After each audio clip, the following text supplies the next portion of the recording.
active to passive with all tenses. Only 5 easy points will make you the master of passive voice. इस video में मैं आपको 5 ऐसे points बताऊंगा जिसे आप यूज करके पैसिव वॉइस के किसी भी सेंटेंस को आसानी से समझ जाएंगे और पहचान जाएंगे और उसे आसानी से किसी भी एक्टिव वॉइस के सेंटेंस को पैसिव वॉइस में आप कन्वर्ट कर सकते हैं बहुत ही आसानी से। तो आइए जानते थे कि सबसे पहले सिंपल प्रेजेंट टेंस का है या प्रेजेंट इंडेफिनाइट। ठीक है, इसका क्या रूल होता है? Subject verb object. Simple sentence है एक, मैं क्रिकेट खेलता हूं, I play cricket. Subject verb object. Point number 1 याद रखिए, पैसिव वॉइस में हमेशा ऑलवेज यूज हेल्पिंग वर्ब। में प्रेजेंट इंडेफिनाइट पैसिव वॉइस में हमेशा हेल्पिंग वर्ब की जरूरत होगी। और कौन से हेल्पिंग वर्ब की? Is am are. ठीक है, प्रेजेंट के लिए इज एम आर और बीते हुए समय के लिए वॉज वर और will be shall be future के लिए। ठीक है। Point number 2, always use verb की थर्ड फॉर्म। हमेशा वर्ब की तीसरी फॉर्म यूज होगी। देखिए रूल है subject plus is am are plus verb की third form plus by plus object. अब ये मत समझना कि हमेशा बाय ही यूज होगा, यहां पर यहां कुछ और भी यूज हो सकता है। मैं आपको अभी दिखाता हूं। देखिए, मेरे द्वारा क्रिकेट खेला जाता है, cricket is played by me. ठीक है, अकॉर्डिंग टू रूल ये सेंटेंस बन चुका है। Subject cricket, is am are में से क्योंकि ये सिंगुलर है इसलिए हमने इज का यूज किया, वर्ब की थर्ड फॉर्म, उसके बाद बाय, उसके बाद ऑब्जेक्ट जो कि है मी। ये कितने प्रकार के होते हैं ये भी मैं आपको बताता हूं अभी। देखिए, अगर सेंटेंस हो ही नोज मी, वो मुझे जानता है, ही नोज मी वो मुझे जानता है, इसका पैसिव कैसे बनेगा? I am known to him. I am known to him मतलब कि वो मुझे जानता है। ठीक है, दोनों का सेम मतलब है, चाहे वो एक्टिव हो या पैसिव हो, दोनों का मतलब सेम होता है, बस बात को घुमा के बोला जाता है। ठीक है, तो यहां पर है I am known to him, यहां पर बाय का यूज मत करना। अभी मैं आपको बताता हूं क्यों। तो आइए, आप लोग देख रहे हैं learn English in Hindi grammar conversation है। I cook food. ठीक है, मैं खाना बनाता हूं। इसका पैसिव है food is cooked by me, मतलब कि मेरे द्वारा खाना बनाया जाता है। तो आप लोग सिंपल समझ सकते हैं कि ये जो फूड है इसे हमने सब्जेक्ट बना लिया है पैसिव में।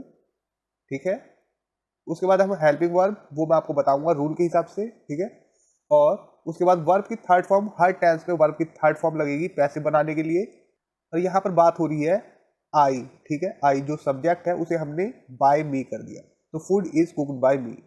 अगर ये वाक्य होता ही कुक्स फूड मतलब वो खाना बनाता है, तो food is cooked bye him, तो ही का बाय हिम हो गया। ठीक है,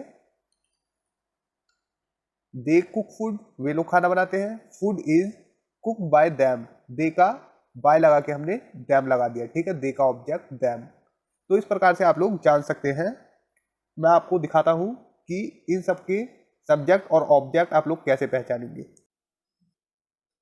सबसे पहले सब्जेक्ट और ऑब्जेक्ट पहचान लीजिए। मैं मतलब आई, मी मुझे, वी हम, अस हमें, यू तुम, यू तुम्हें, दे वे लोग, दैम उन लोगों को, ही वह, हिम उसे, सी वह, हर उसे। तो यहां पर ही जो है वो पुरुष के लिए और सी जो है वो स्त्री के लिए है। इट यह, इट इसे।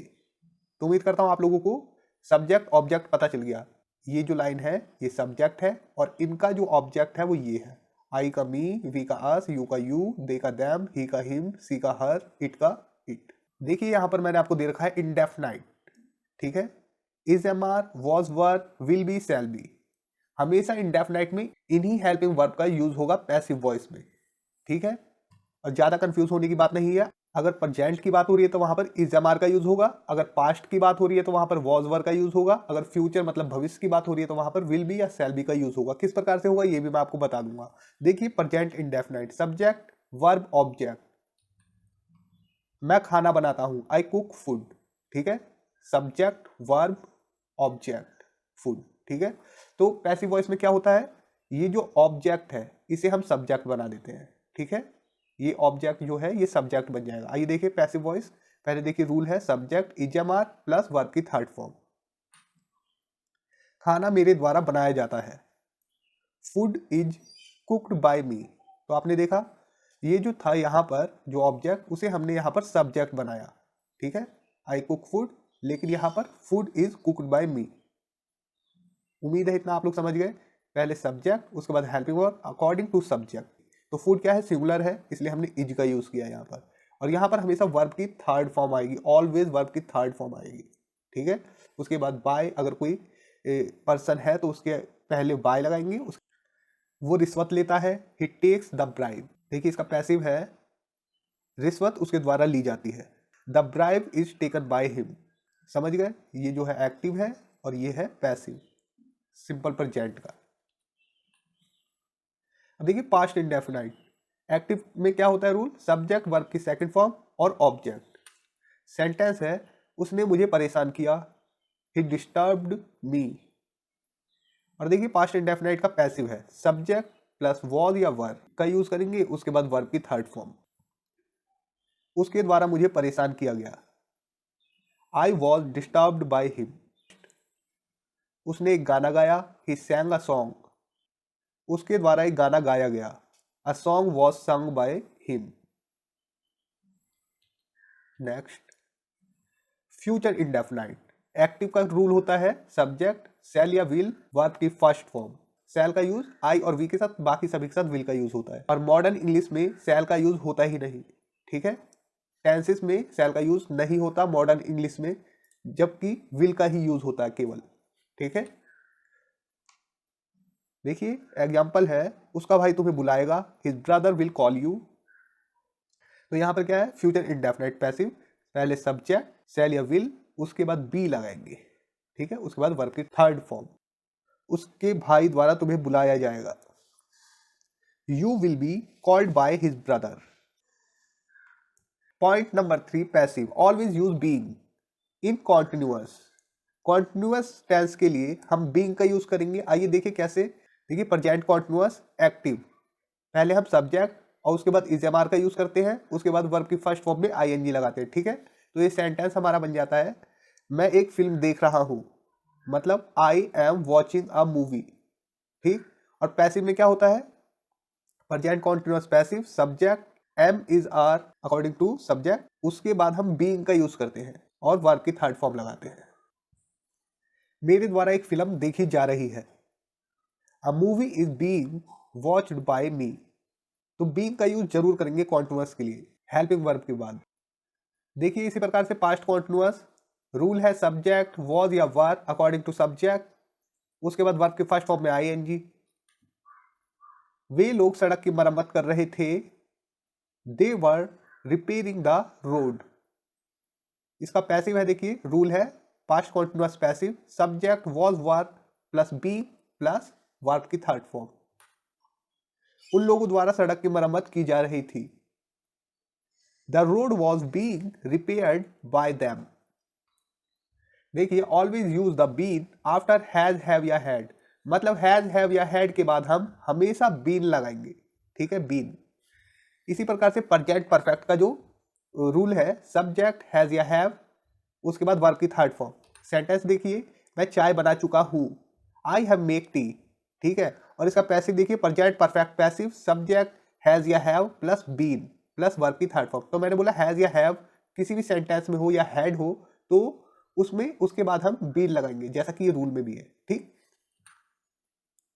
मेरे द्वारा चाय बनाई जा चुकी है, tea has been made by me. Next, past perfect active rule है, सब्जेक्ट हैड प्लस वर्ब की थर्ड फॉर्म। वह मेरी बात को नजरअंदाज कर चुका था, he had ignored my matter. देखिए पास्ट परफेक्ट का पैसिव है, subject plus had been plus verb की थर्ड फॉर्म। उसके द्वारा मेरी बात को नजरअंदाज किया गया था, my matter had been ignored by him.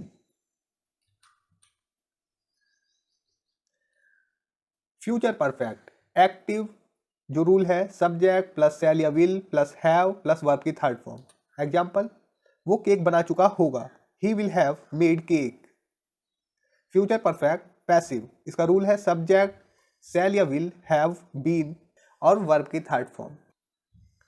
उसके द्वारा केक बनाया जा चुका होगा, cake will have been made by him. तो टोटल 8 टेंसेस आपने सीख ली है और उनके रूल मैंने आपको बता दिए हैं। अब बारी है कि मैंने जो पॉइंट गिनवाए हैं आपको उसको बता देने की, ठीक है। देखिए किसी भी परफेक्ट कॉन्टिन्यूअस, चाहे वो पास्ट परफेक्ट कॉन्टिन्यूअस हो, प्रेजेंट परफेक्ट कॉन्टिन्यूअस हो, फ्यूचर परफेक्ट कॉन्टिन्यूअस हो, इनके पैसिव नहीं बनते हैं। फ्यूचर कॉन्टिन्यूअस उसका भी पैसिव नहीं बनता है।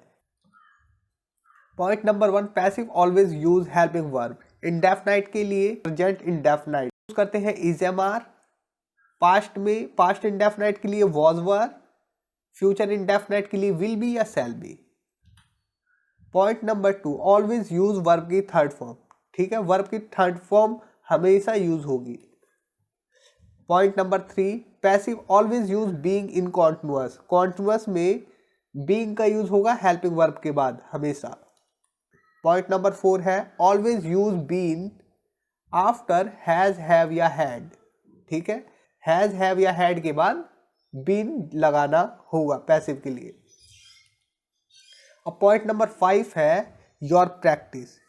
आपकी प्रैक्टिस के ऊपर डिपेंड करता है आपका सीखना।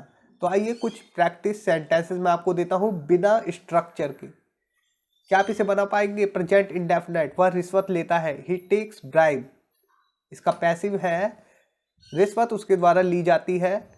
Bribe is taken by him. Present continuous, मैं क्रिकेट खेल रहा हूं। आई एम प्लेइंग क्रिकेट, इसका पैसिव है मेरे द्वारा क्रिकेट खेला जा रहा है। Cricket is being played by me, वो तुम्हें धोखा दे रहा है। ही इज डिसीविंग यू, इसका पैसिव क्या होगा? माइंड में सोचिए, बस देखिए, तुम्हें उसके द्वारा धोखा दिया जा रहा है। You are being deceived by him. Present perfect, मैंने ये काम कर लिया है। I have done this work, इसका पैसिव देखिए, मेरे द्वारा ये काम किया जा चुका है। This work has been done by me. Past perfect, वह कपड़े धो चुकी थी। शी हैड वॉश्ड क्लॉथ्स, इसका पैसिव उसके द्वारा कपड़े धोए जा चुके थे। Clothes had been washed by her. अगर हम सीधा कहें, देखिए कपड़े धोए जा चुके थे, कपड़े धोए जा चुके थे कहे तो यहां पर हम कहेंगे क्लॉथ्स हैड बीन वॉश्ड। ठीक है, तो इस प्रकार के सेंटेंसेस बनते हैं पैसिव वॉइस में, जिसमें अगर हमें जो सब्जेक्ट है, ठीक है, जिसके द्वारा काम किया जा रहा है, अगर उसका नहीं भी पता है, सेंटेंस को पैसिव वॉइस में ही बनाते हैं। जैसे कि कपड़े धोए जा रहे थे, कौन धो रहा था इसका नहीं पता। ठीक है, क्लॉथ्स हैड बीन वॉश्ड, अगर हम बोल देते हैं बाय हर, मतलब उसके द्वारा, और अगर हम ना लगाए बाय हर, तो भी सेंटेंस बिल्कुल राइट होता है पैसिव में। फ्यूचर इंडेफिनाइट, वह तुम्हारी मदद करेगा। ही विल हेल्प यू, इसका पैसिव बहुत ही इजी है। देखिए क्या होगा, बस देखिए, उसके द्वारा तुम्हारी मदद की जाएगी। You will be helped by him. उम्मीद करता हूं आप लोग खुद से बना ले रहे हैं मेरे बताने से पहले। देखिए फ्यूचर परफेक्ट, वह कपड़े धो चुकी होगी। She will have washed clothes, इसका पैसिव आप लोग बना लेंगे। अब मैं आपको दिखाता हूं, उसके द्वारा कपड़े धोए जा चुके होंगे। Clothes will have been washed by her. He knows me, I am known to him. यहां पर बाय का यूज नहीं करेंगे, don't use by after known. Known के बाद ये जो नोन है, इसके बाद हम टू का ही यूज करेंगे ऑलवेज। ठीक है, अब आपके लिए कुछ सेंटेंसेस देता हूं जिन्हें आपको बनाना है। उसे डांटा जाता है, गाना गाया जा रहा है, मेरी बात को नजरअंदाज किया जा चुका था। इन तीनों के बहुत ही सिंपल तरीके से आप लोग सेंटेंसेस बना सकते हैं पैसिव में। तो कमेंट बॉक्स में जरूर इनके सेंटेंसेस बना के मुझे दिखाएं, जो कि मुझे लगेगी जो ये वीडियो है आपके लिए काफी हेल्पफुल थी। तो thanks for watching, take care, bye.